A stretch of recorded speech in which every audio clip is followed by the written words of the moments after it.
This is Movies, a podcast about the act of cinema. And with me today, he's more of a cat man than a wolf man. It is Hans. Hello, everyone. We're here to talk about another classic, a new modern horror classic by the director of 20 Cloverfield Lane, right? Invisible Man director. What was the fake Tom Hardy movie? Overdrive? What was it? What the hell was that movie with Logan Marshall? Default, something like that. Some upgrade. Control Alt Delete. Yeah, it was Upgrade. Upgrade's a good movie. Upgrade was fun. And back with us, of course, we couldn't do a Wolfman show without Detective Wolfman. Detective Wolfman, welcome back. Thanks for having me. Absolutely. Is this your first show in 2020? It must be your first show in 2025 on movies. Yeah, I think so.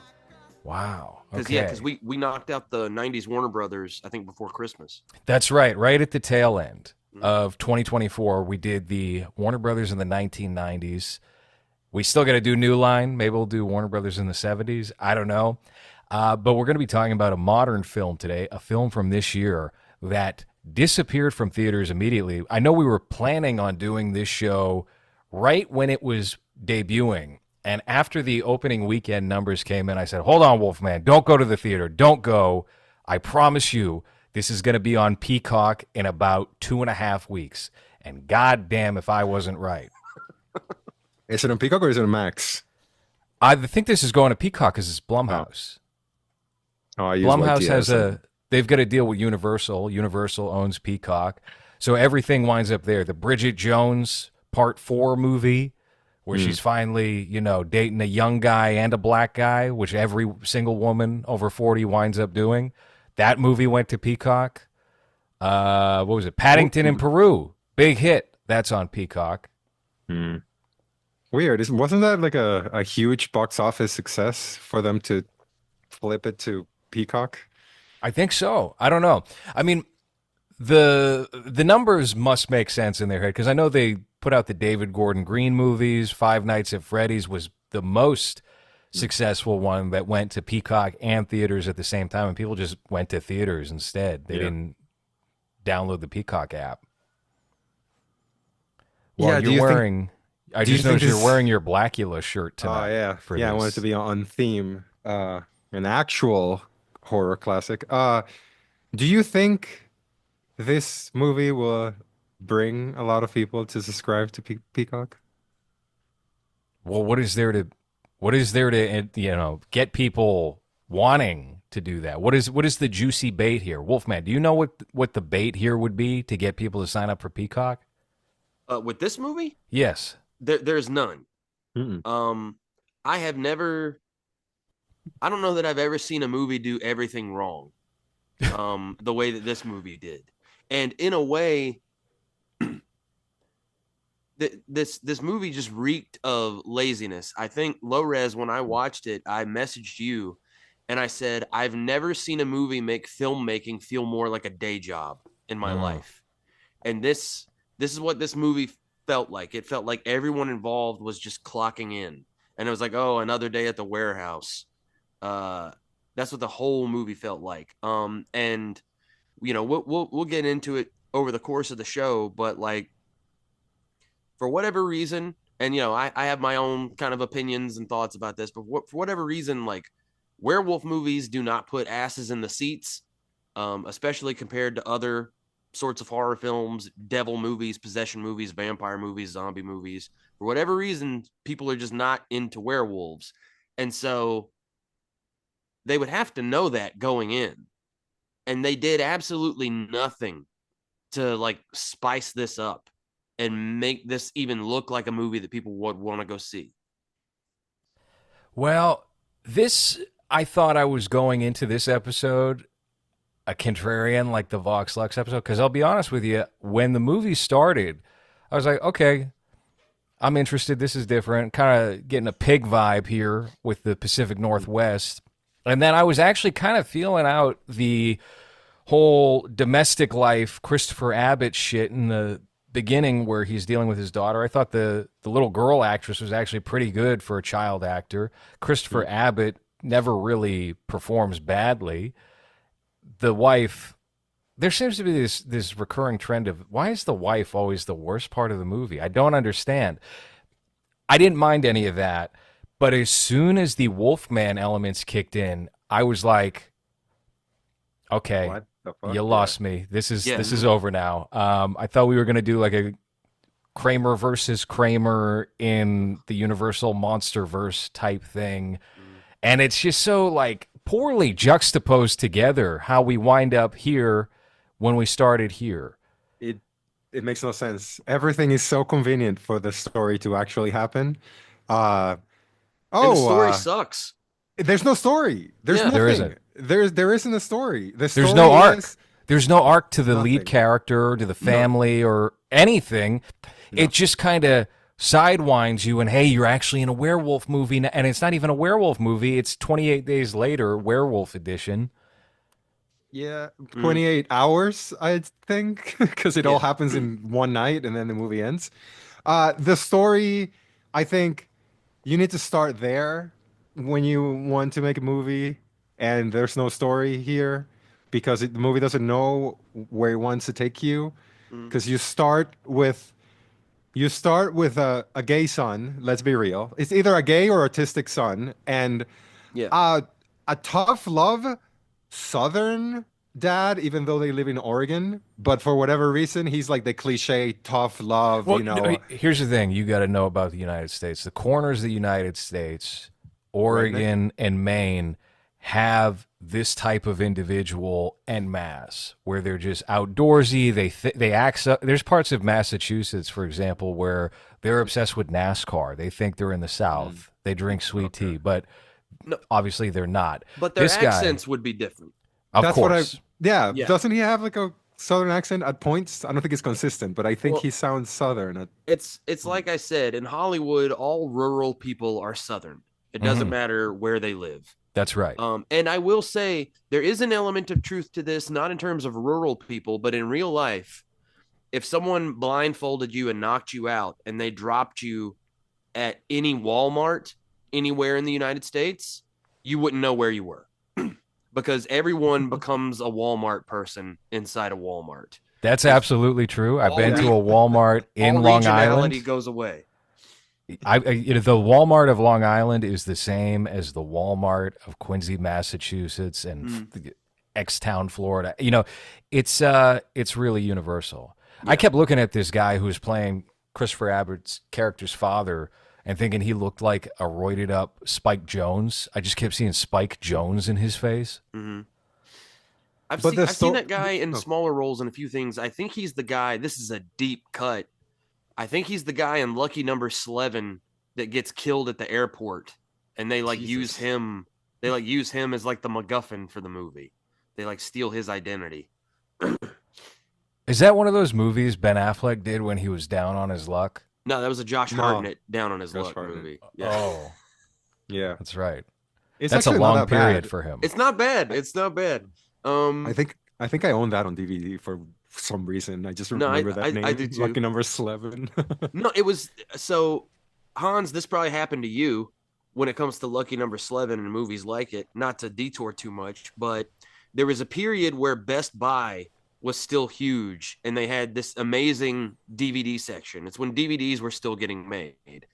And Blockbuster was kind of petering out, and it just got to a point to where you were like, I don't feel like renting a movie. Here's this movie I kind of thought about watching. Oh, the DVD is only $5. I'll just buy it. And then that's how you wind up with like 40, 50 DVDs of movies like Lucky Number 11. Because you buy it, you watch it, and you're like, that was worth $5. I'll hold on to it. Dude, that's my entire collection. That's like every DVD that I own. It's just movies that I'm like, oh yeah, I think I'm supposed to watch Carlito's Way. I still haven't. It's just there, but I just bought it because I'm supposed to Because watch you're Latin. Carlito's Way. Every Latin person has to own a copy of Carlito's Way. I love Right. Carlito's Way. It's so underrated. You know what? The Yeah. first time I watched Carlito's Way, which was way way later than it probably should have been, I was like, oh man, this movie sucks. Brian De Palma fell off so hard. And then I went back to Carlito's Way a couple years later. And I was like, holy shit, this is like a top 3 Brian De Palma movie. How could I have been so wrong? This movie's so rich with characters. Sean Penn is amazing in this movie. It's because I think a lot of people go into it expecting it to be more like subdued and more of like a Goodfellas, Godfather, like serious exploration of the criminal mind or whatever. Mm-hmm. And it's way fucking over the top, and everyone is just chewing the scenery. But if you go into it knowing that, oh man, yeah, it's such a ride. Yeah, it did not help its case that it was frequently in the conversation with Goodfellas and The Godfather and all these other, both De Palma films, Scarface and Carlito's Way, are treated that way. And maybe Scarface has more right to that, but they're definitely much more bombastic, fun, lively movies, I would say, not to neg those 2 other classics. No, but it's apples and oranges. Of course. Now, like this Wolfman movie, which, my word, where does this rank upon all the official Wolfman movies? This has to be below Benicio's Wolfman. Yes. Mm-hmm.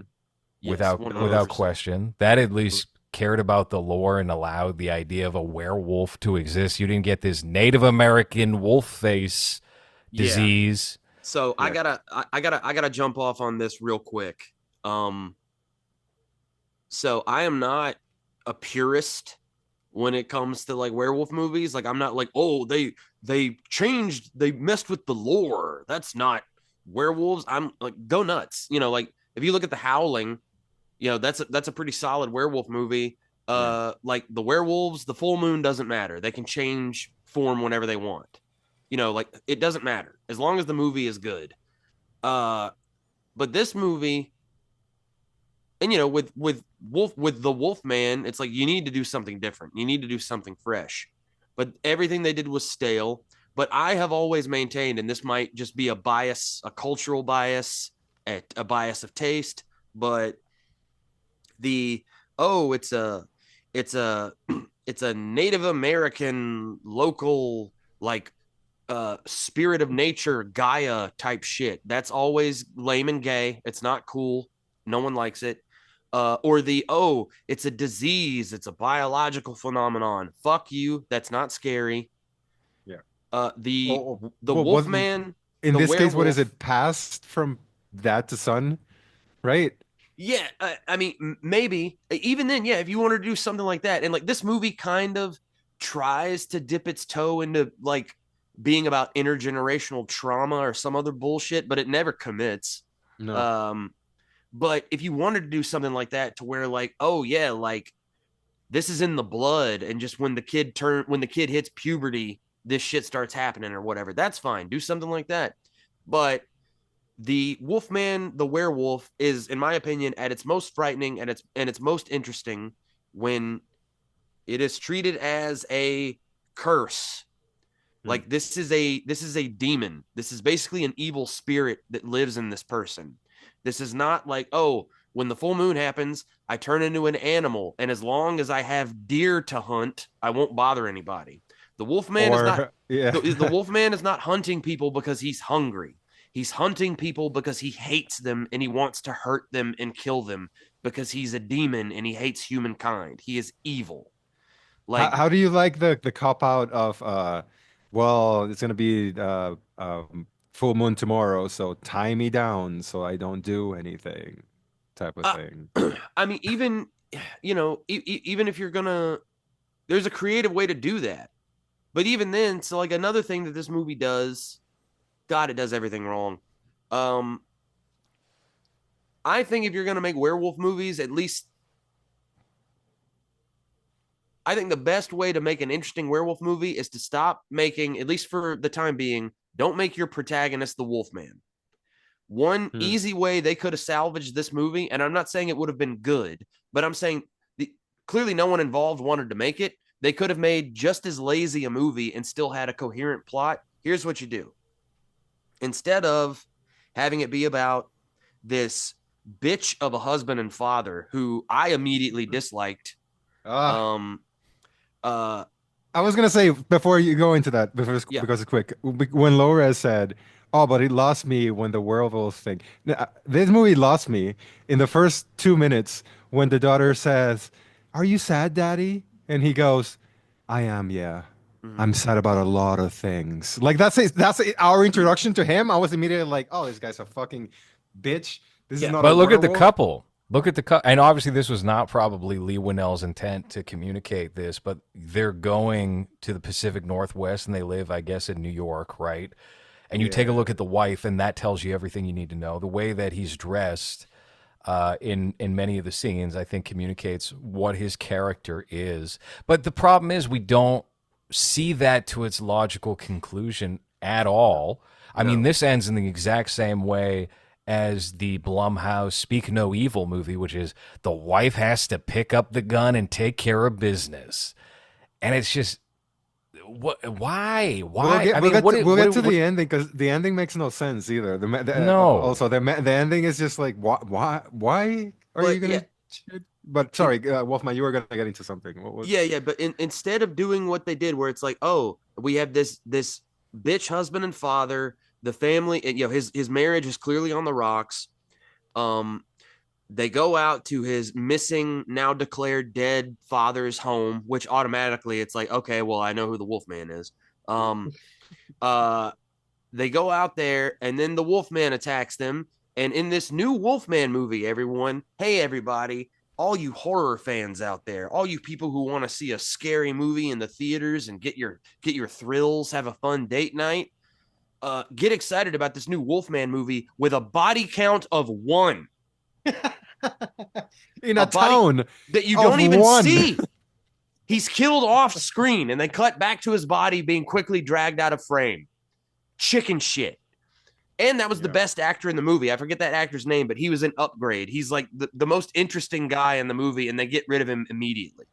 That's But his name is Ben. Oh no, Sam Jake. No. Benedict Hardy is his name. yeah. Sorry. But instead of doing that, and this is easy, and this is like story 101, it's like, okay, how about we have this guy and he's in this marriage, he's got a kid. Okay, this guy he grew up out in the wild with his crazy dad. He grew up hunting and fishing and all this stuff. But time has worn him down and he's married, he's got a kid. Maybe he lost his good job during COVID. And since then, he hasn't been able to get back on his feet. His wife is the breadwinner, and he's become a stay-at-home dad. And yeah, he's a good man, he's a good husband, he's a good father, but he has clearly lost his edge. We get enough of that to know that this man is not who he used to be, but he's not such a bitch that we immediately loathe him. Like the audience has to relate to him and like him and root for him. And then now they go out into the woods to the dead dad's house. Instead of the dad becoming the wolf man, like the main character, the husband and father, have him have to find his fucking balls and protect the family from the wolf man. Have him go down to his dad's cellar and get back in touch with all the hunting and trapping and shit that he learned and become a man again and prove himself, and have some neighbors be out there, maybe some sheriff's deputies who come by so we get more people getting killed. So it's a fun movie with some levels to it. Yeah. And then in the end, yeah, he fucking finds his balls, he kills the wolf man, and maybe throw in like a hot, very R-rated sex scene between him and his wife. Just, why not? Just to show that like he's clearly the man he used to be. And then yeah, the good guy wins in the end, and it's a pro-natalist, pro-family movie. I think the problem with that and why it couldn't happen under the Blumhouse umbrella is that is a very return to tradition sort of messaging that you're implementing there. Like the dad had something right. Actually, you should listen to the patriarch and pick up a gun and do things this way.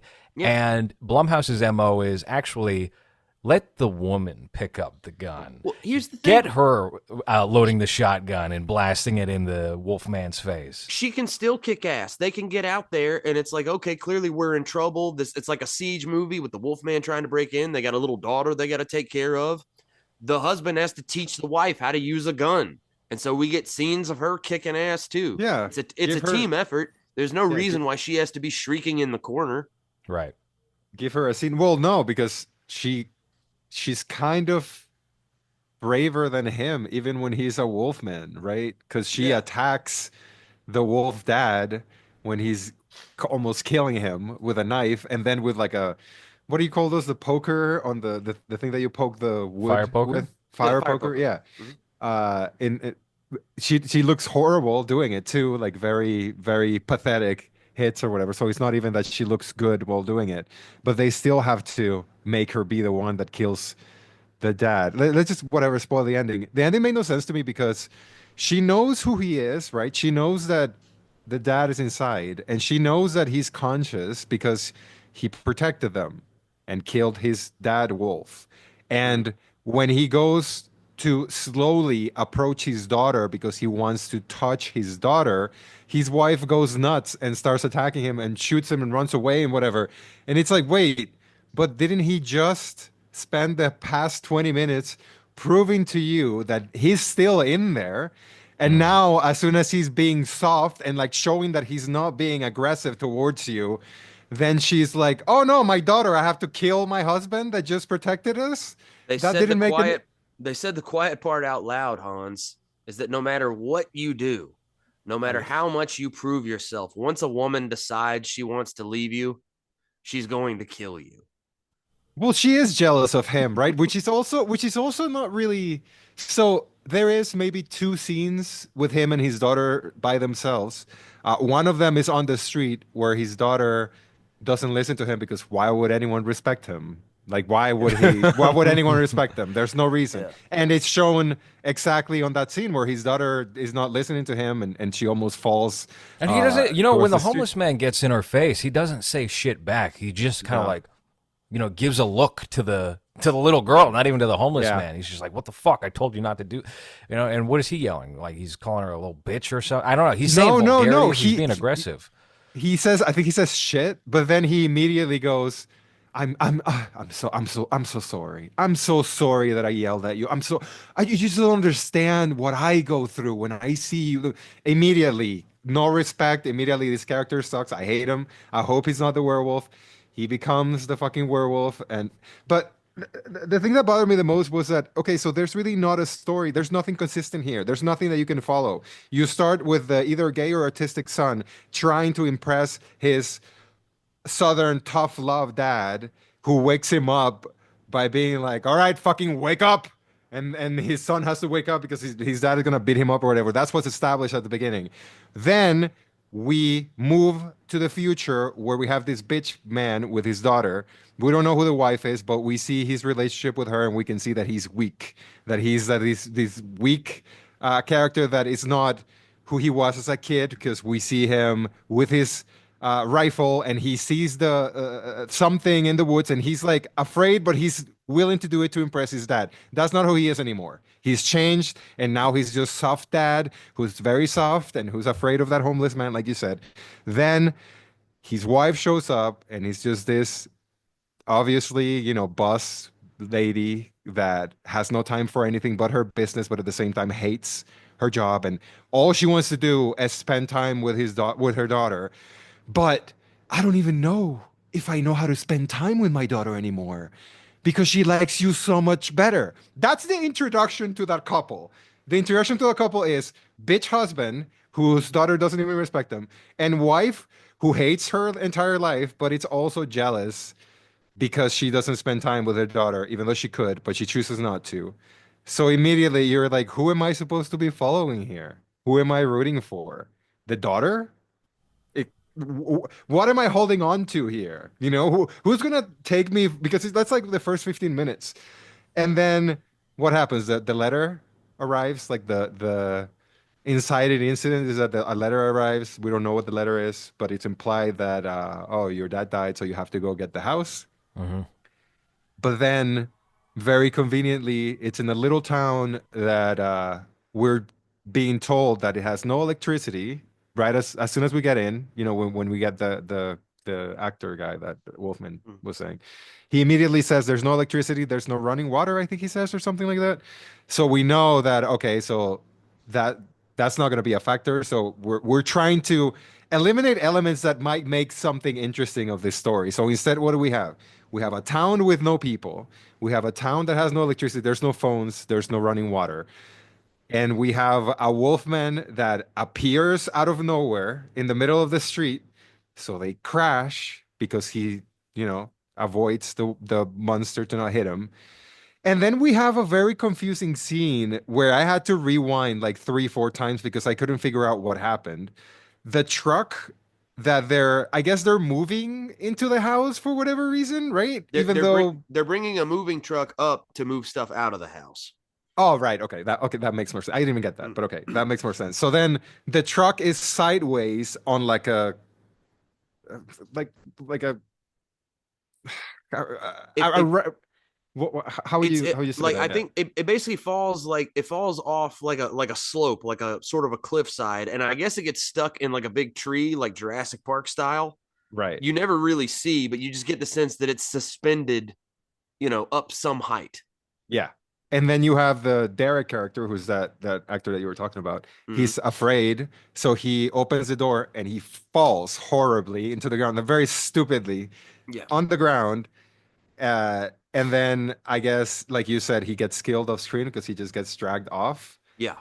And then the window. So the remind me because I don't even remember now that I'm talking about it, I don't remember how this happened. Somehow the door closed back up. The husband shuts the door He shuts it. Okay. because I think he can hear something coming.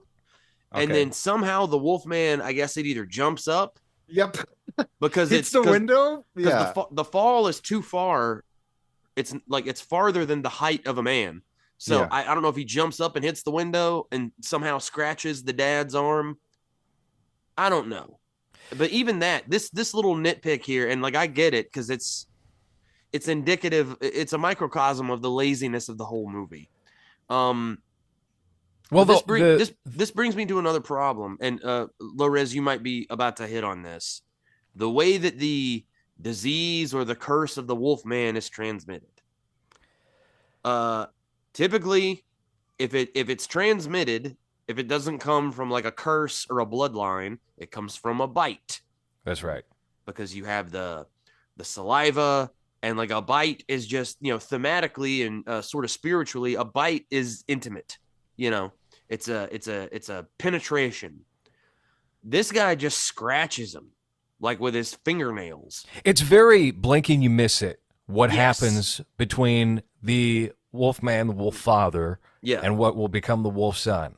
And it's after the moving truck, which I'll give it credit. I think that was kind of a good jump scare moment. It was a little easy, but them going into the tree, okay, I'm on board for that. But then you have this, I guess it's a wolf man. We see bits and pieces of him. His childhood friend, and I'm using the term friend lightly, falls out of the truck. And then we have a window. I mean, it kind of looks like it was shot for 3D at points.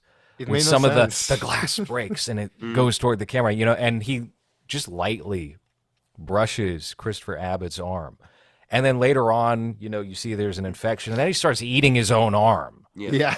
And it's just like, this is not what the Wolfman does. This is But not why- a Wolfman movie. Why, So why would the Wolfman go in an uppercut and hit the truck up though if he can just go on top and hit him from above? I didn't understand that bit. It's like, okay, so I guess you want to break the window so he does a shoryuken on the fucking window to hit his son like that. And then we don't even see. I thought it was from the glass. Now that you say, okay, so it was a scratch, I guess it makes more sense because I was like, oh, did the glass get him? Because we didn't really see what happened. He was wearing like a long sleeve shirt. And then later we find out that he had like a huge gash or whatever. And it's like, from fucking what? Yeah. There's you get two problems right away here. So if that's how the lycanthropy is going to work, to where it's almost like the Rage and 28 Days Later, where if literally any cell of the infected person interacts with you, you're going to get infected. Well, now there are no stakes because the wife and the daughter aren't going to get turned. But so now that means like you can't have the Wolfman scratch one of them and wound them and raise the stakes later in the film. Like, okay, we've got this Wolfman and now dad's turning into a Wolfman. It's just mom and daughter. Oh, like now you can't have mom like get her leg ripped open and now she's got a limp. or get her arm ripped up, and now she only has like her bad arm to use. Because if she gets touched at all, she's going to become a wolf person. So now that's out. So you've completely removed suspense, because like as a film goer, like that they're never going to have the balls to do that, to have it just be like the girl, like the daughter or whatever. But also, with the whole like, oh, it's a disease, it's a fever, and like that's why he's eating his own arm, because he's basically like a rabid animal. If it's a fever, they're not going to be able to live for years. They're going to die in a week. If a dog gets rabies and no one puts it down, it's going to die like pretty quickly on its own.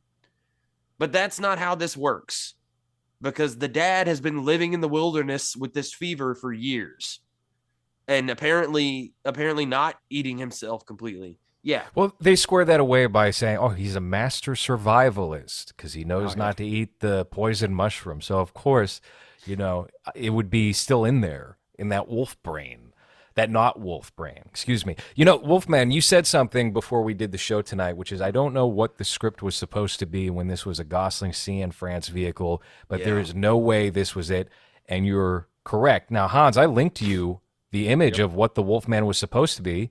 This was the Ryan Gosling Wolfman, what we're looking at here. It seems much more traditional. Mm-hmm. And so here's what happened.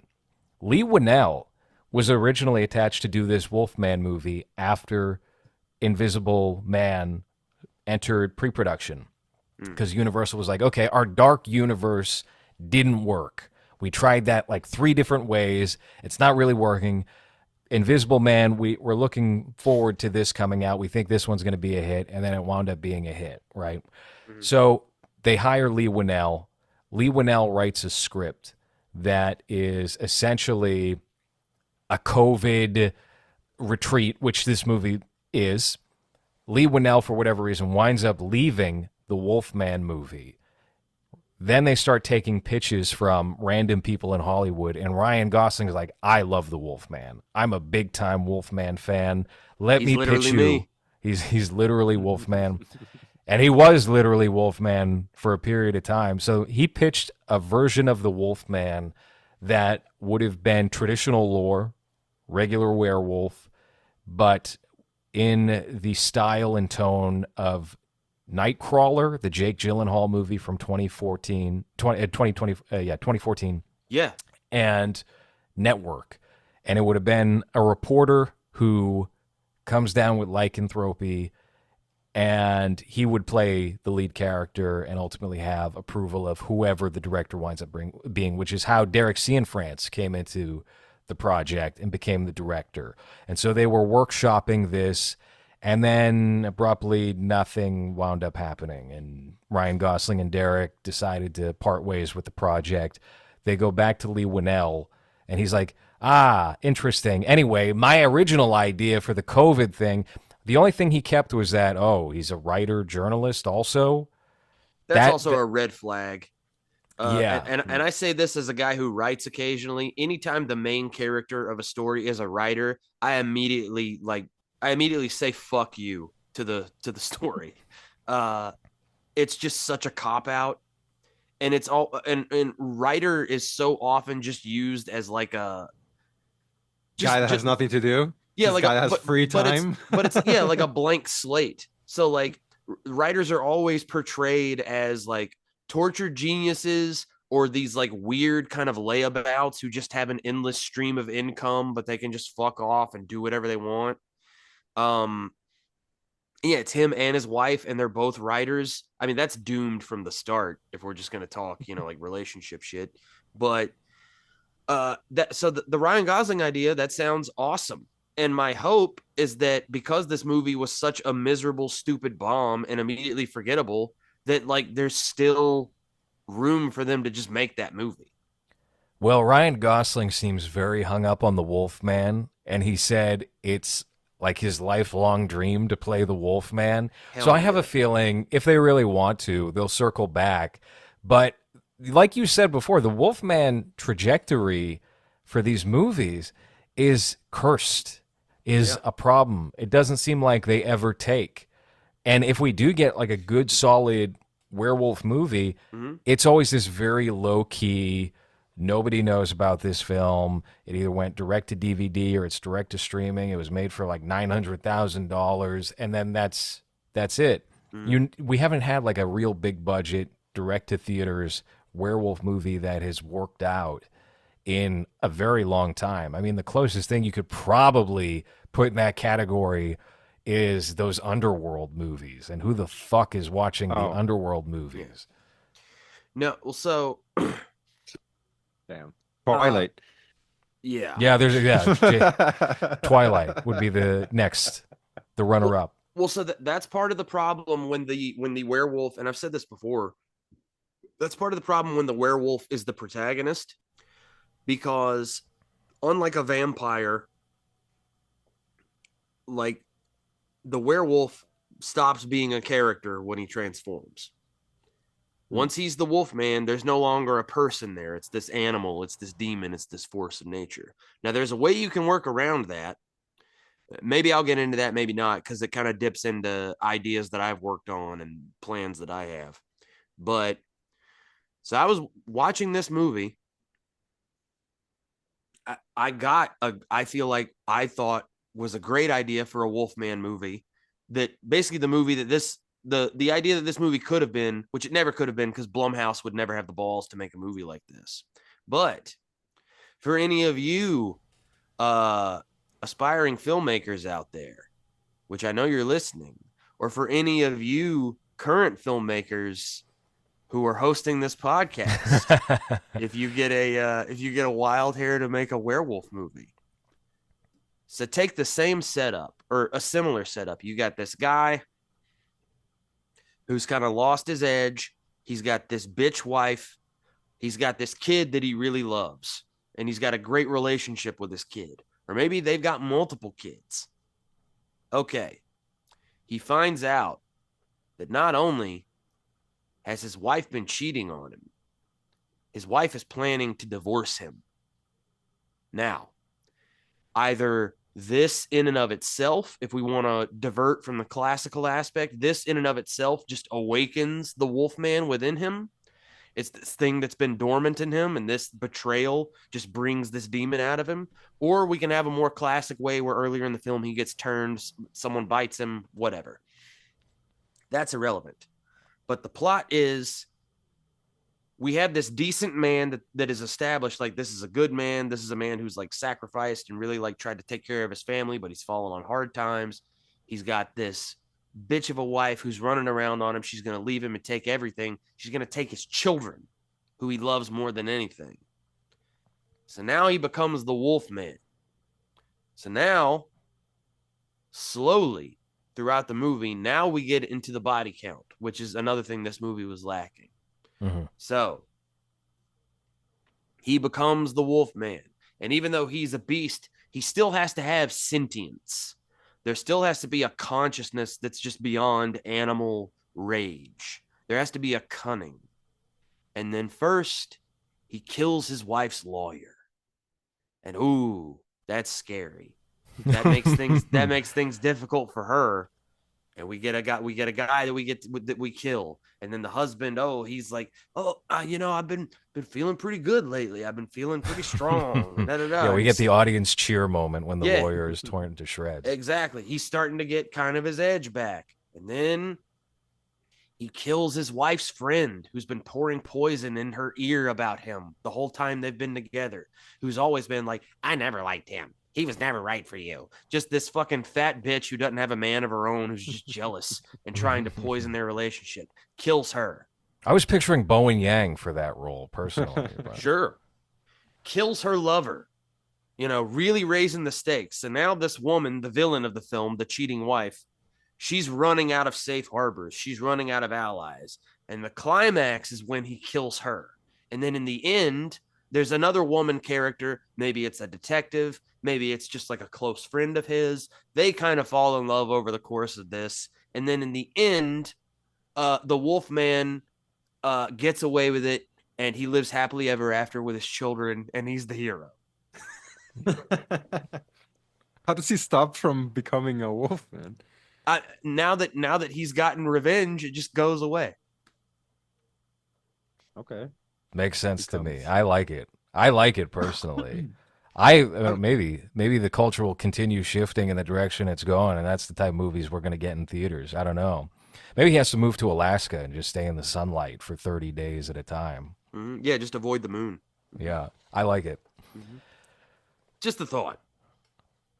Well, Just I this- mean, where can things even really go from here with this? Not even this character, but just like the whole blanket property that they've got, the stable of monsters that it seems like they just can't. They can't nail it. They can't get it right.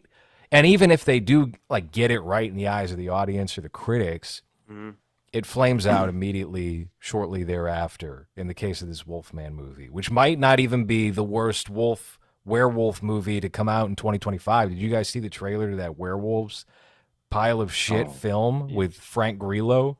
Yeah. So I remember seeing like a thumbnail, but I never watched a trailer. Hans, you want to pull this trailer up Sure. to Werewolves? I don't think we're going to post this on YouTube, so fuck it. It'll be all right. I watched the trailer to this in front of The Apprentice when I went to go see that in theaters. So actually, it might be a 2024 movie, technically. And I remember thinking, okay, well, some of the effects look cool, but then the writing is CSI Miami level. Yeah. It feels like a parody movie inside a regular movie. I don't know what the performance of this has been at the box office. I know it did go to theaters, but it is one of the worst trailers I've ever seen to a movie in the theater, just in terms of this doesn't belong in a theater. This belongs at like a video rental store in 2001. Well, It is from 2024, but so do you want to know how well this one did or Wolfman? I'm 'Cause very Wolfman- no. Wolfman obviously bombed. Yeah. Okay, hold on. I got the trailer here. while you're pulling it up, I just want to say quickly one thing that all these people just don't seem to get. They're forgetting like what makes the idea of a werewolf or a wolfman scary in the first place. And it's one of the reasons why I always hearken back to Silver Bullet, because Silver Bullet got it right. Like, it's a combination of just a man stalking you. Like, there's a man who wants to hurt me, and it's nighttime, and he's following me, and I can't see him. He's looking in my window. He's climbing up he's climbing up the railing to get to the second floor so he can jump into my bedroom window and kill me. Like, that's frightening enough. Like, that's something we can all relate to. He's faster, he's stronger than you. There's nothing you can do to stop him. Yeah. But in addition to that, it's also the fear of being mutilated, the fear of being eaten alive, the fear of seeing your body be like dismembered in front of you. And they don't focus on that at all. And those are like that's two layups right there. Yeah, it seems like they completely ignore it. The primary interest now is just indulging in the body horror aspect of the Wolfman. I mean, you're completely right. What Silver Bullet manages to capture in being an eerie whodunit, and then they pick a great character for that Wolfman to be, and the character's very well cast as the tall guy who works the diner at Twin Peaks. You know, doing that. Yes. It's so effective, and they mislead you here and there a little bit earlier on in Silver Bullet. And there's a full Silver Bullet and Cycle of the Werewolf episode you guys can go listen to in the archive with Detective Wolfman here. But it's superior in every way to this movie and many werewolf films I've seen. Do we have the trailer, by the way, to Werewolves? Yep. Okay, let's take a look at this thing. Do you know how it performed at the box office? No. Let me see if I can find that. Yeah, let's save that for after the trailer, and just everybody can take their guess based off of the quality here. Wow, Han's getting very experimental with the camera. What on earth is going on here? What happened? Are we about to see a cock shot? What's happening? You tell us. I don't know. What are you seeing? I didn't It's very touch anything. Lynchian. What the fuck? How did that happen? What did you do? The You're chin. you're inverted. Oh my God. I don't know. It says desk view camera. I have no idea what that So is. you but have a they secret changed camera in your computer that you I don't know guess. about that is just hung up on your dick. That's just my tits. Yeah. All right, let's see. This is Werewolves 2024, starring Frank Grillo. I mean, already bad, already terrible. Yeah. That's another thing. Action. It's not gonna work. Uh-oh, we're doing 12 frames per second here. 5 frames per no. second. Okay, hold on. 1 frame per second. Hold on, I just realized I have a lot of shit open on my computer. Yeah, Give me you one do. second. You must. Yep. That's By the another way, thing. Too many werewolves. One werewolf. You don't need Well, multiple werewolves. They like the idea of supplementing the werewolves in place of zombies. I think Yeah. that's really what they're trying to do is trick people into going to see these movies by going, we know The Walking Dead has made it so that zombies are so oversaturated, but these are werewolves. And yeah, they behave the exact same as zombies, but they're werewolves. Yeah. The Howling, again, The Howling made multiple werewolves work. But yeah, it's because they knew what they were doing. They were making a horror film. Yeah, the idea of like, oh, there's 1 million werewolves. It's like, okay, well, so like once we see the first 10 of them just get blown away, okay, well, now I'm not scared. And I haven't seen this movie, and we're 22 seconds into the trailer. I guarantee you, there's like a super werewolf in the movie because the regular werewolves by 15 minutes in the movie aren't enough. All right, let's take a look at this thing, Hans. Mom?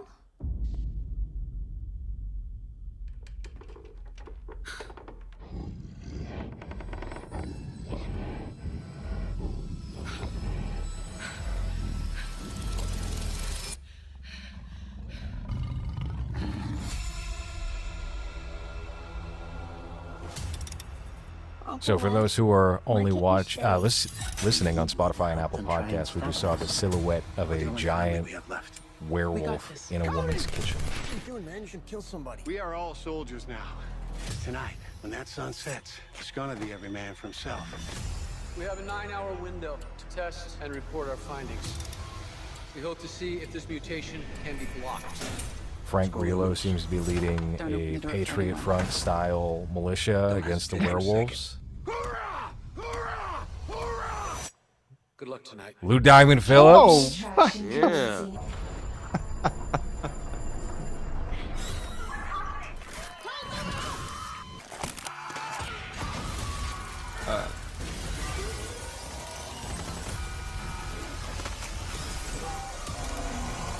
okay.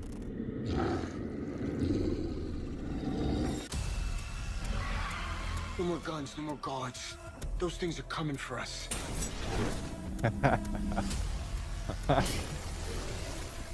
I'm here.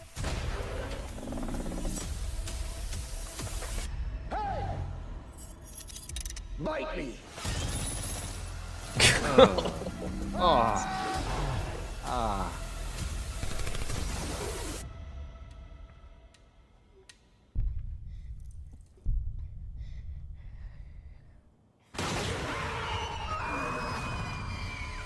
Wow. That's such bullshit. They pulled a jump scare from a different scene. Did you see that? The little girl is on a different scene when the jump scare actually happens on the trailer. Anyway, this is a piece of shit. It made 2 million worldwide. What was the It budget? made 2 million. Yeah, there's a domestic opening of $1 million, and it says worldwide 2 million. I don't know. Box Office Mojo doesn't really list the. It budget might be on anymore, but Wikipedia. Let me see. But I mean, mean- the monsters look all right. I don't mind the monsters. They look a hell of a Everything. lot better than the werewolves in Wolfman. Yeah. That's not Well, saying much, but Well, the fucking werewolves. I figured. Okay, so I gotta ask you guys now. Not not dad werewolf, but husband werewolf. When the husband is turning into the werewolf, did that look familiar to you guys? what did you think it was a callback to? I mean, it's not a callback. It's just he was turning into contemporary Mickey Rourke. Like that's what he looked like. He did not look like a wolf man. He looked like Mickey Ew. Rourke with a skin infection. Oh, Yeah, poor he Mickey. looked like a homeless man that suffers from some type of skin condition that's making his hair fall off instead of making him hairy like a werewolf. He's balding. Well, yeah, Yeah. and his dad, the dad wolf man, he looked like an old Chinese man who was gonna sell you a mogwai. The dad, Yeah. at least, I think, looks passable for what they're trying to do. Christopher He did Abbott's look better. Wolfman. Oh man, it's really rough. Can we pull up the Halloween Universal Studios Wolfman real quick, where this was originally spoiled, and it was the biggest, most massive red flag for this movie, Oh, where they yeah, had this dude. guy come out, and we're like, what the fuck did they do? If this is what, like the knockoff Wolfman for Universal Studios should be like super easy to do, Mhm. and it was Yeah. this. Yeah, dude. You know what? This actually looks better than Christopher Abbott. What's wolf about this? Yeah, nothing. Even like the hands, he's not hairy. No, He's just like man on meth, like going crazy there's no Wolfman with a white beard in this movie either, like that. Yeah, he just looks homeless. It's you know what? I might have preferred if this guy showed up in the movie instead. Ah, creepy. Ooh, low quality. God damn, look at how much better the Benicio Wolfman looks. Yeah. I was seeing the poster right beneath all of these images we're looking up here, and it's just like, Wait, that's not it. remember when people put effort into their work? Those days. This looks so much better. Well, that's the thing, right? This movie is so lazy that they didn't even go full. It should not be called Wolfman because he's never a wolf. Yeah. He's just a man with a skin condition and a meth problem. So they didn't even bother making them hairy, which is the least you can do to make a wolf, right? Instead of just a wolf that's not Yeah. having a good time. Just because he has claws and fangs, it's like, okay, well, congratulations. That's every monster ever. Like Yeah. you have to differentiate him to make him into a wolf man. You know what? I think this movie would have been so much better if at some point during the ending they have the mom and the daughter go back to New York City and a cabbie picks them up, and it's a CG AI Lon Chaney who the taxi driver is. Just a little nod for the fans out there. Sure. No, but then they would have to get another car. Mhm. Do you see how much effort that is? They got one house, they got one truck, and they got one victim. And that's all you get in this Yeah. movie. That's Well, hey, so this enjoy. this is something. So after I watched this, I went and watched a bunch of like werewolf movies that I hadn't seen, and they were all kind of lower budget, you know, indie movies, shit like that.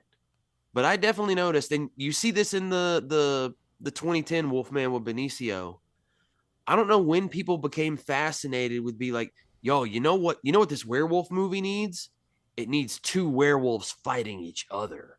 I'm like, no, it doesn't. That's the least interesting fucking thing in the world. Like,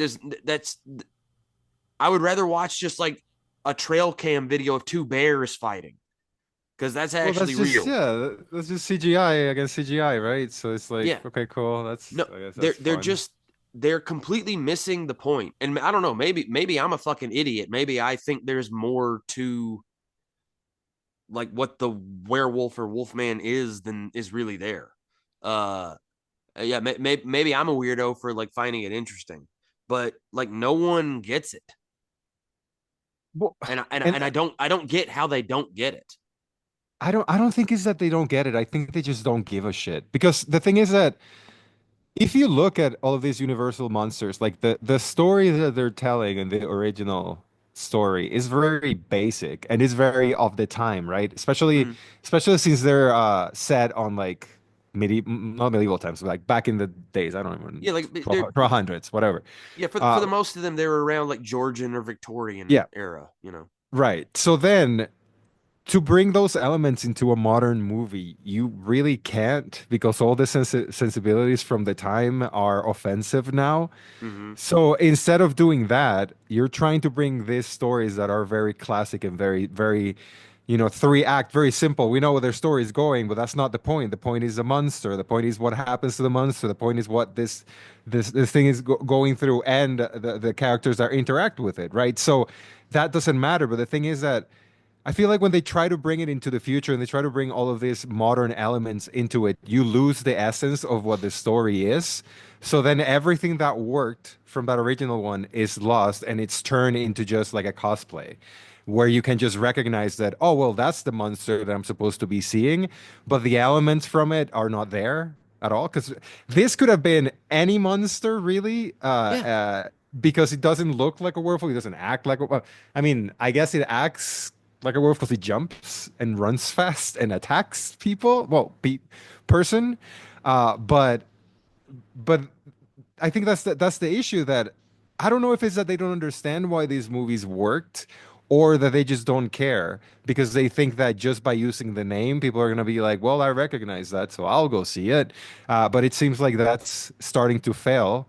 And I'm very happy about that because I hope that it means that they're going to have to go back to putting effort into movies. I mean, I want to agree with you, Hans. Like, and I want to be optimistic like that, and I'm gonna try to be. But I feel like I've been saying that for over half a decade now. And I don't know. I mean, it does feel like there is a bit of a turning point. I feel like the last couple years, and I don't know personally because I've not gone to see a lot of movies, but I listen to y'all's show, and like you guys, it sounds like I think what was it, 2024 or 2023 was like a pretty good year movie wise.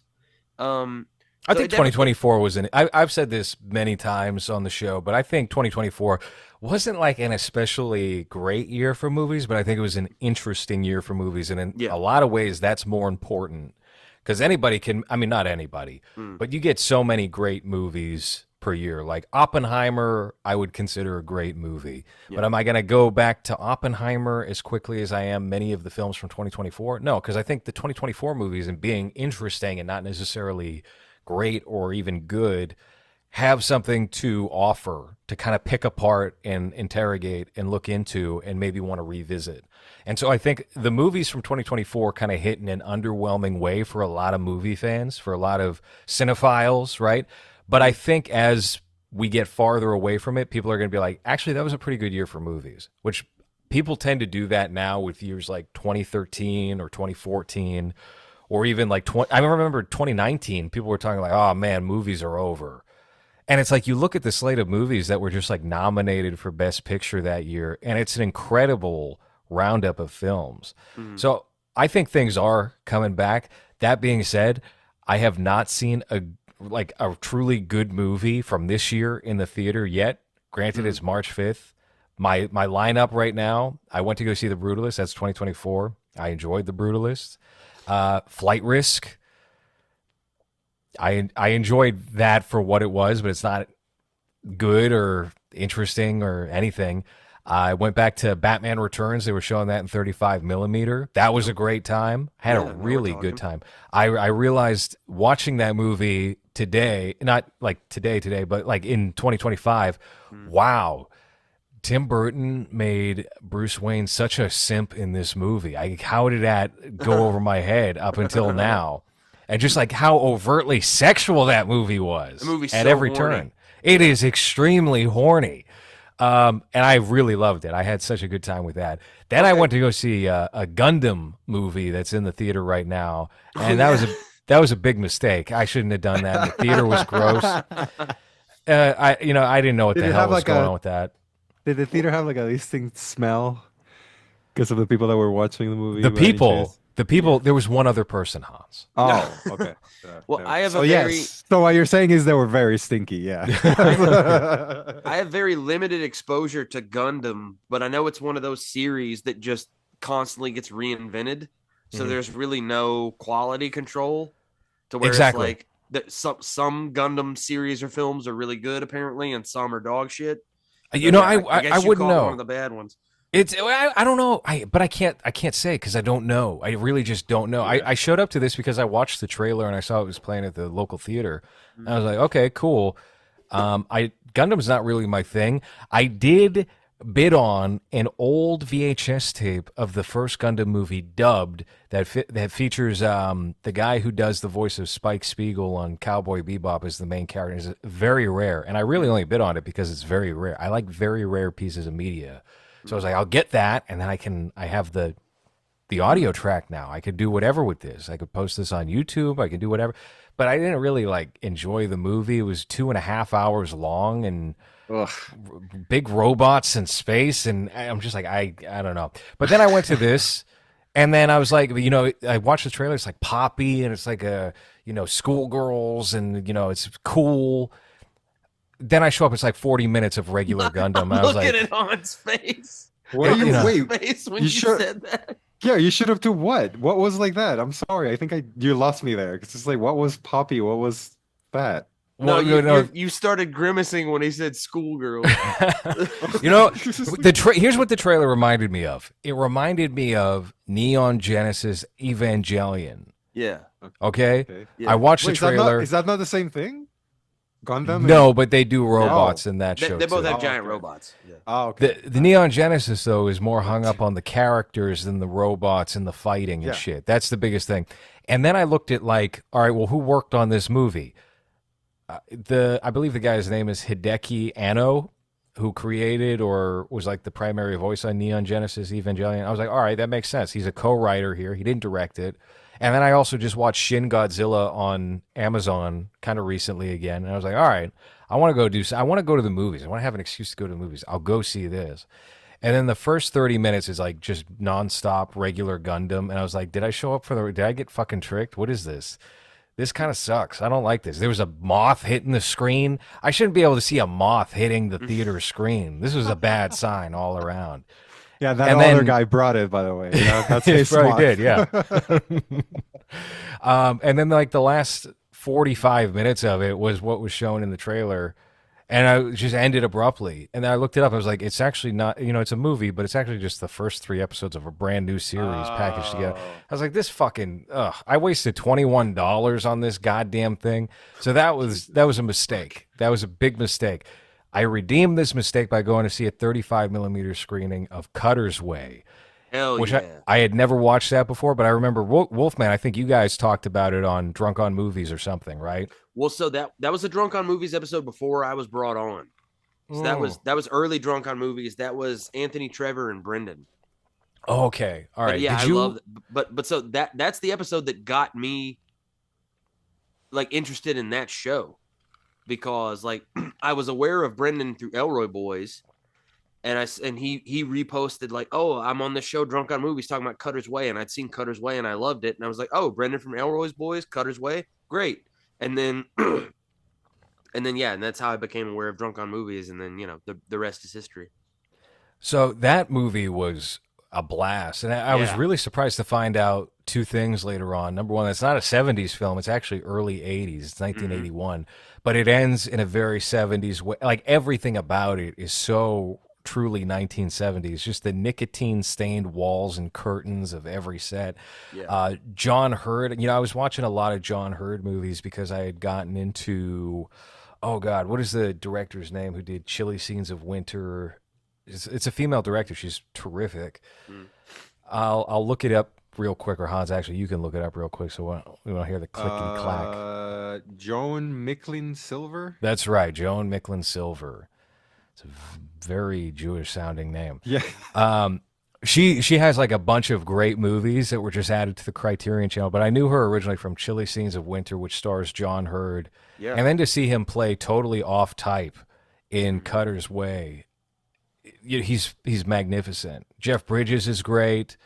Everybody's so good in the movie. I had a real good time with it. The woman who plays Mo, that character, that's just such a like a heartbreaking, like tragic woman.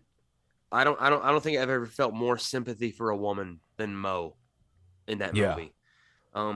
Just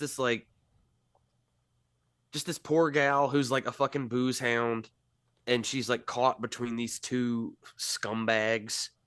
Like, yeah, God, I mean that movie is, it's so beautiful and so heartbreaking. I don't know, I can't express really what it is about that movie that makes it so good. Mhm. But there's just something to it that is so uh uh it just grips you. Yeah, it's just so gripping. The other thing I was surprised by was that this movie does not precede Escape from New York, because I was like, oh shit, did John Carpenter just steal John Hurd's look?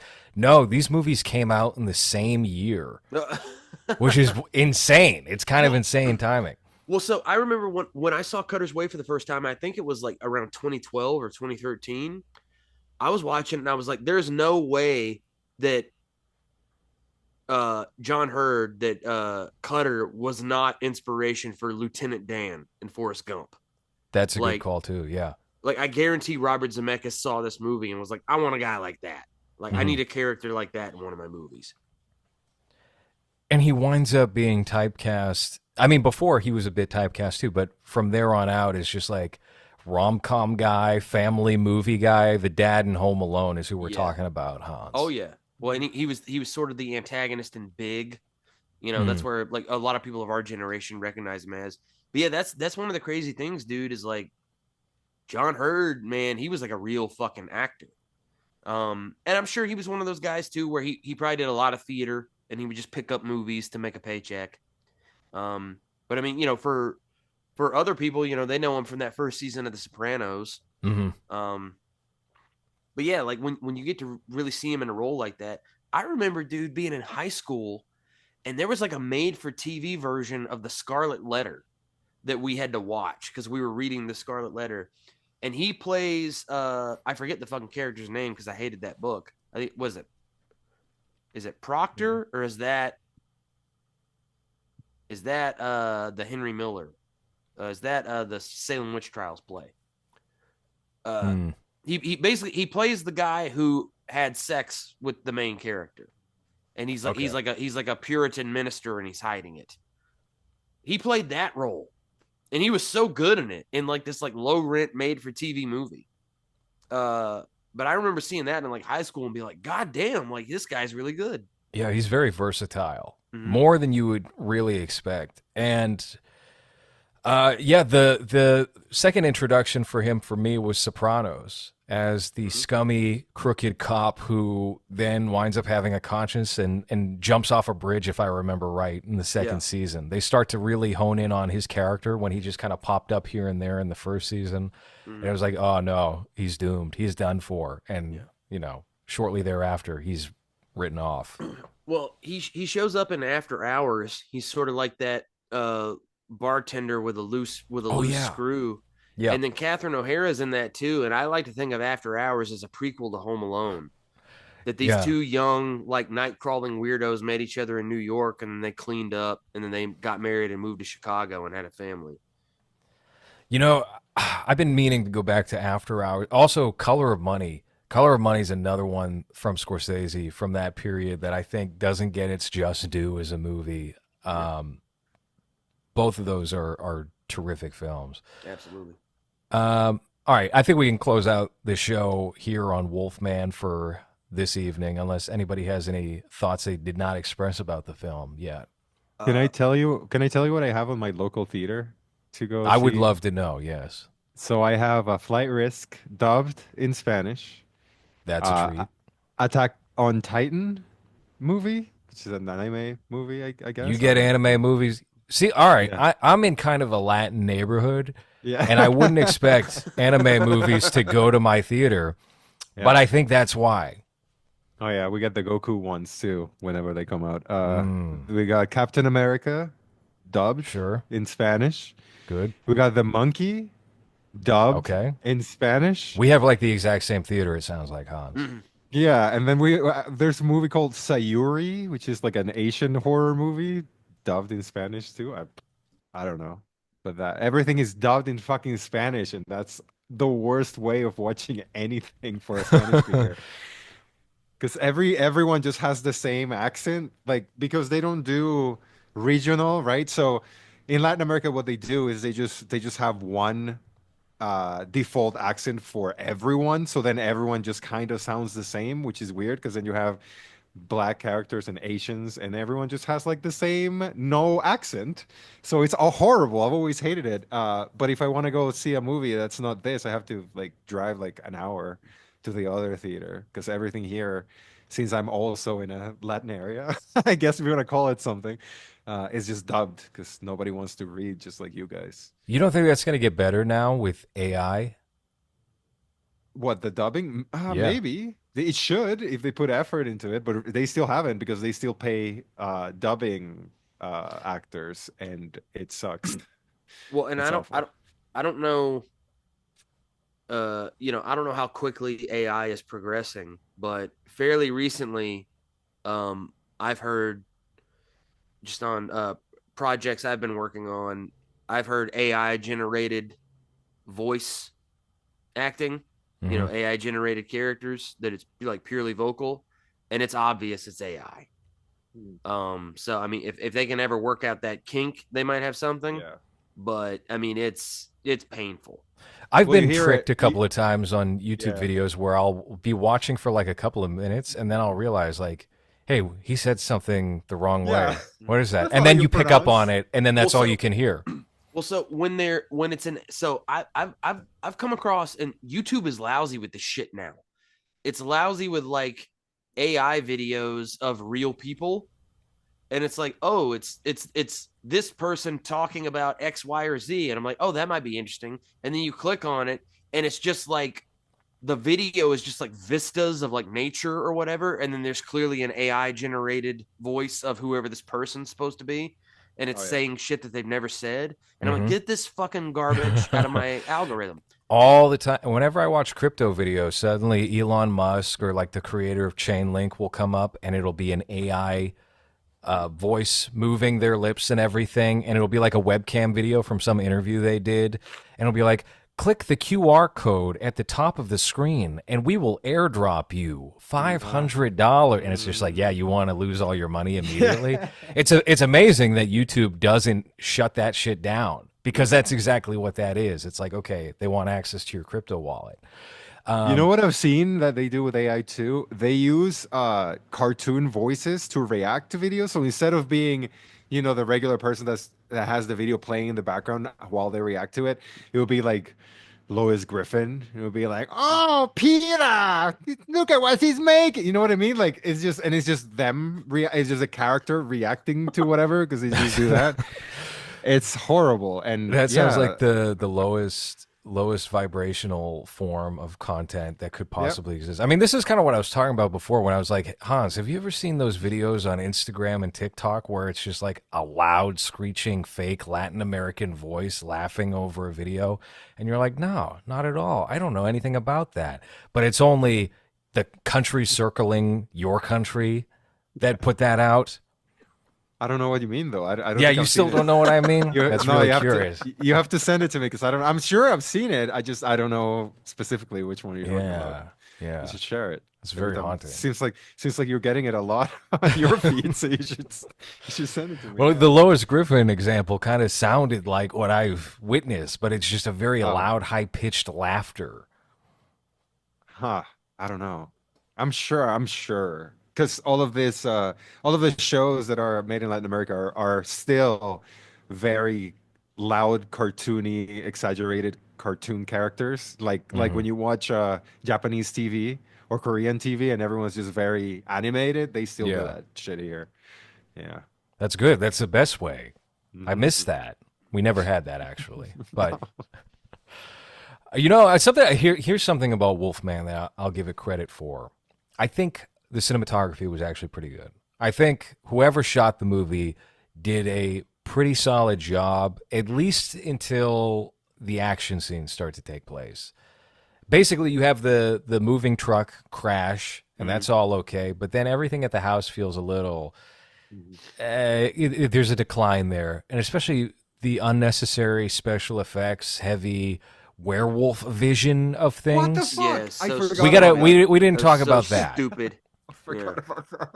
we completely went past the fact that Christopher Abbott seems to what would you even really call this? He's kind of looking through his wife and daughter and seeing them in a way where there's like a blue glow over their eyes, and it's even still there when their eyes are closed, which I couldn't tell No. if that was on purpose or if that was like a lazy special effects person. Well, so this is another thing that they like hinted at in the movie, but they never really explored, and they never gave it like the time for it to have weight.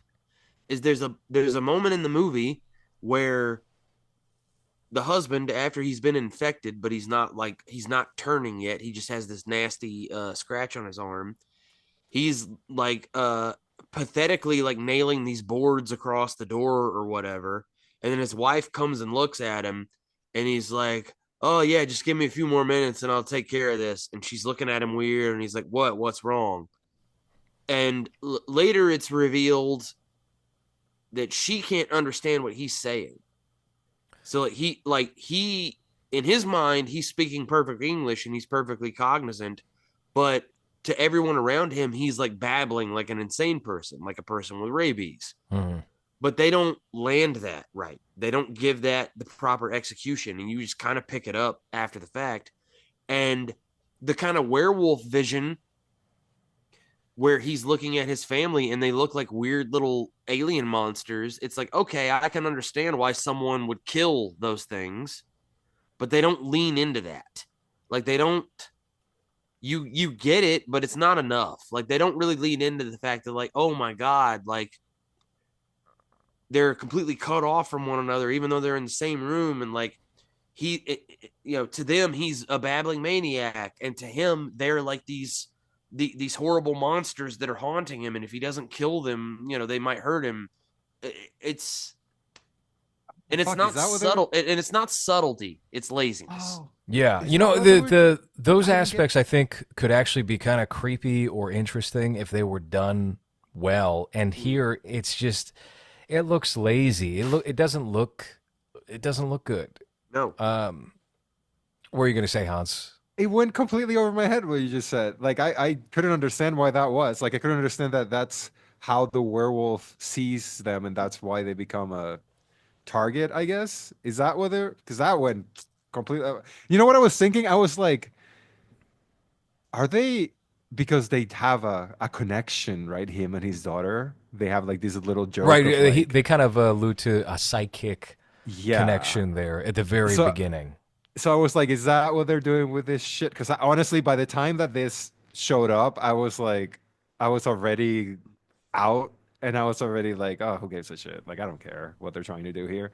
But I thought that that's what they were doing. Like they were doing oh, I know what you're thinking. I love my little, what is it, my little daughter or something like that? Is that the bit they have together? She's like my little Uh, genius or something, or my little yeah, mind she reader.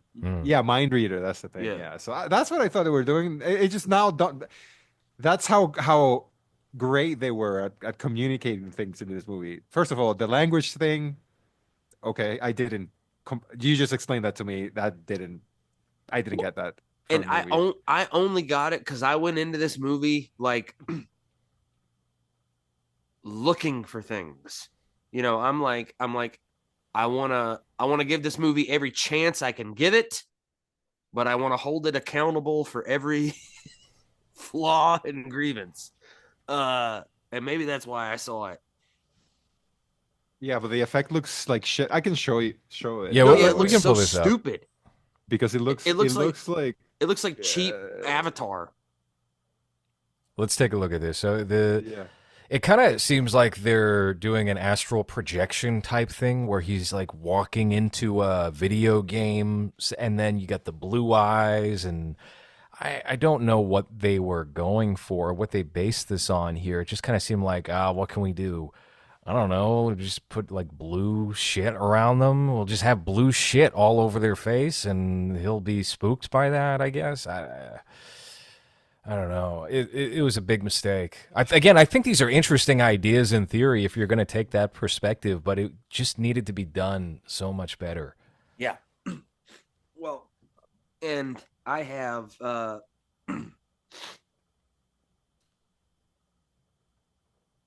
I have not a theory, but I think I have the ingredient that Wolfman movies are missing, and I would like to share it. Please, please If do. you guys are open to it, if you guys really want to get out of here, that's fine. No, no, no. I think this is the perfect time to drop it. Only real heads can listen to this one because All we're right. about an hour and 20 in. Okay. And I'm saying this at my own detriment as a sometime writer, because this is something I've used in some of my stuff that's published under my real name, and something I intend to use in stuff that's going to be published under my internet name. But because I am not a filmmaker, I'm putting it out there so all aspiring or current filmmakers could maybe make use of this. Something that everyone is missing about the werewolf or the Wolfman, and I picked up on this a while ago, and I've written at this point, I think I've written 5 feature screenplays. My 3rd feature screenplay did this. But so basically, when in this Universal Monsters shit, where it's like, we're going to bring back the Universal Monsters,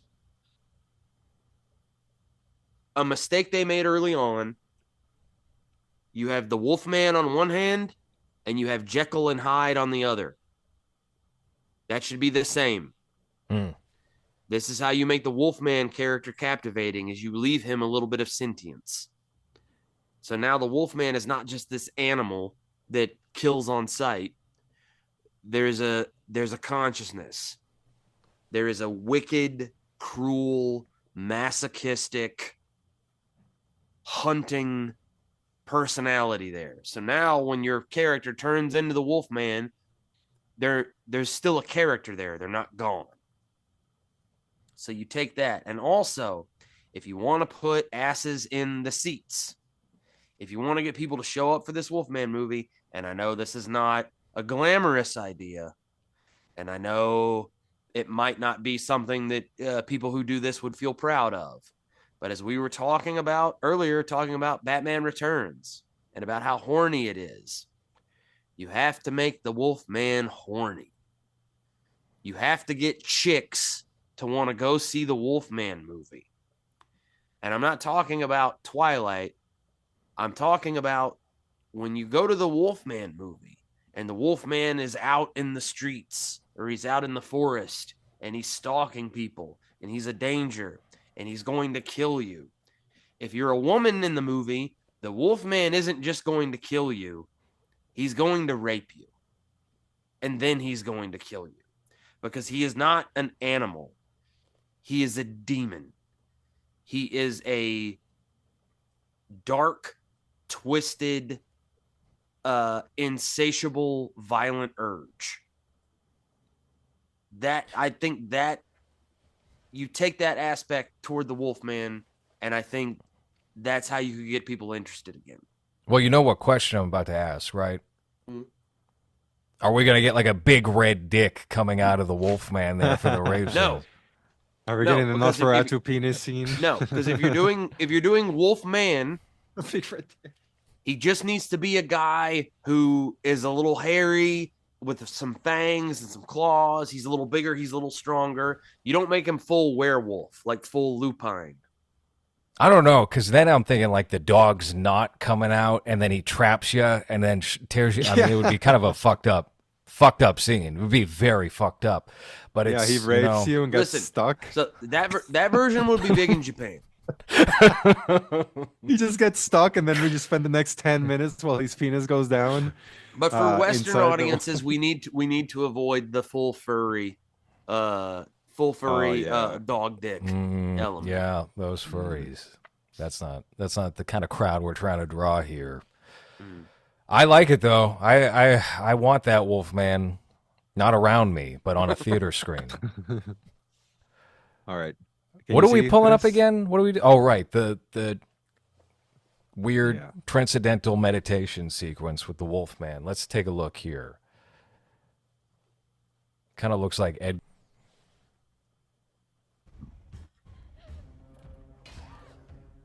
Yeah. Okay, here we have the fight sequence with the It's so elder bad. wolf man.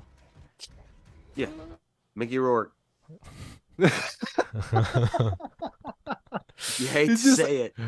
it's just anytime you pause, it's just like a funny face. There's nothing scary about it. They're inside of a kitchen. So Yeah. there's not much physicality that you can have in this fight to begin with, right? And then they fight like humans. So you don't even get the He's Matt like Damon losing here. He looks like Wayne Grove from Heat. he's got like a Matt Damon in Team America face here. Absolutely. How do I Yeah. stop sharing this thing? Yeah, I don't know. As long as we keep talking over it, it's legally okay. Mhm. And it's sort of exploring some of the same Fine. themes of like masculinity and male virility and all that shit. No, it's just it's pathetic. It's a pathetic movie. I did yeah.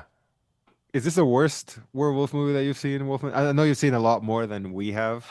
I think I would say it is, but I haven't seen many I mean, Wolfman movies.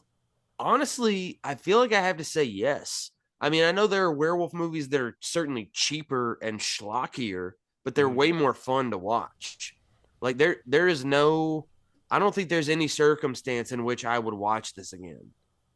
And there are plenty of like goofy werewolf movies that I've watched more than once. And there are flawed movies. Like I watched as much as and LowRes, I know you agree with me here, as much as I don't like the ending, I really enjoy The Wolf of Snow Hollow. Like Yeah. and I should hate that movie because it does a lot of things that I usually don't like. But the werewolf scenes where the werewolf shows up and he kills people, they do all that right. Mhm. Because Is and that the then Marvel this is another thing. black and white? No, Black and no, white no, no, no, Marvel? no. That's Jim Cummings' second movie. So Oh, I think you guys mentioned this other movie when you were talking about your I think it was your 2024 roundup. Blackout. Yeah, the Larry Fassenden movie. Yeah, I watched that movie and they did the cardinal sin of a low budget werewolf movie. If you don't have money, if you can't make a Hollywood grade werewolf, don't show the fucking werewolf. Don't show it. Just don't. And they even wasted a good device that they had of like this guy's a painter and it's like just show the werewolf shit through the paintings. Like do an artistic type thing. But then they were like, no, 15 minutes into the movie, we're just gonna give you this fucking Halloween store Wolfman, and we're just gonna show Literally it to you. Halloween store. Like when you go Yeah. to buy werewolf teeth Yes. and it's in a package and they give you like the little example image of the man. That is what that looks like. Yeah. And then we're gonna have this whole and this is another thing. This movie does this wrong. Blackout did it wrong. And this is a problem with a lot of werewolf movies in general, especially after the original Wolfman, where a lot of werewolf movies are just kind of remaking it. And I know this seems counterintuitive, but to anyone out there who's going to do a werewolf story or a werewolf movie, or you're thinking about it, your characters and your story have to work even if there's no werewolf. If your story is only interesting because there's a werewolf in it, it sucks. Like the characters have to be characters I would want to read about anyway. The story has to be a story I would want to watch anyway. And the fact that there's a werewolf in it is just like fucking icing on the cake. And I don't know why that is, but it just is. When you give stories like this, and this happens all the time, especially when the werewolf is the main character, you give me a character who sucks and who I hate, I can't wait for them to turn into the werewolf. That should not be how I feel. I should dread them becoming the werewolf. You should make me fall in love with this fucking person and root for them. And then when they succumb to this curse, it should be horrible. It should be heartbreaking. It should be terrifying. It should be, oh my God, is he going to kill this person who's close to him? Is he going to kill this woman? Is he going to ruin this relationship I'm invested in? Or whatever it is. That's what you need to be doing. And people say, oh, that's way too much effort for a stupid werewolf movie. Fuck you. There are vampire movies that have won Oscars. There are possession movies and demon movies that have won awards. And it's because people put in the effort to make a real movie. Put in the effort to make a real movie. Absolutely, and well said. Very well said. Hans, what would you say to improve upon The Wolfman for the future? What would be the one thing that you feel like this movie lacked that the next one thing? Yes, that whatever the successor here, because Universal will hold on to this shit forever, even if Wolfman's probably public domain or something, or if he's not, he might be soon. What would be the one thing that this movie missed that its successor should absolutely have? A masculine protagonist, a bad guy that's a wolfman that's set up as a bad guy, so that when it happens, it matters. I feel like you're Characters that- becoming more and more sensitive to the lack of masculine protagonists in movies. I feel like this was not a thing until 2024 for you. Well, when it became more obvious that none of them are masculine to me, I'm also not very current with modern, I guess, recent movies either. So whenever we watch something recent and it's like that, it's very obvious what they're trying to do. So I guess it's more obvious to me now. But when you get a character like this one, I mean, how can you even root for them, you know? So I think that's definitely like Wolfman said, just give me characters that I care about. Because if I want them to die immediately within 5 minutes, then why am I gonna care if anything happens to them for the next 2 hours, you know? Yeah, I think you can probably make any situation work as long as you have that as the foundation. And this one just didn't do it. It wound up being executed exactly, I think, what our expectation for the movie was. It flopped. It'll be quickly forgotten. There's nothing about it, no sense of iconography that works or is something you would want to hold on to, even if the movie itself is flawed. It was just a failure on all fronts. So don't see it. Don't watch it on Peacock even, because then we'll get Wolfman 2 with some lesser actor than Christopher Abbott even, you know? And that just sounds miserable to me. But Wolfman, thank you so much for coming on and talking about this abomination with us to kick off 2025. No, thank you for having me. I was so glad to put an end to your streak of talking about all these great movies. You guys are on this big reffing run and talking about all these movies that are great. And I'm glad I could come in and just bring it to a screeching halt. Yeah, no, that's good. I think that's good. I was getting a little tired of all the good movies. I need some shit here and there to really pick apart, and this did it this week. And I was ready to defend it. Look, I'm the contrarian here in that I liked the first 15 minutes of the movie. I think it's the Blumhouse guarantee, right? I think if you go through like a streak of I've been watching so many good movies. Let me ruin that by watching any Blumhouse movie from the past 5 years. I gotta disagree with you there too, LowRes, about the first 15 minutes. Because you know what, guys? You know what scares me? You know what just really sends a chill down my spine? Daylight. There's nothing scarier than walking through a beautiful forest and gorgeous scenic vistas with my old man and a rifle on my shoulder in a beautiful daylit atmosphere. And there's a monster man in the distance. But there's no electricity, Wolfman. Don't you understand how scary that is? No, you know what's scary?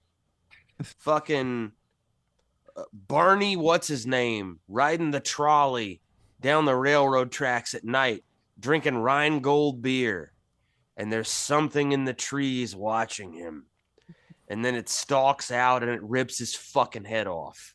Silver bullet. That's what's scary. Also scary is Corey Haim's drug history and sexual history. I would never go into either of those things. But there's a great documentary on YouTube about exactly that. I don't remember the name of the YouTuber, but I recommend it. All right. That has been Movies for this week. Thank you for listening.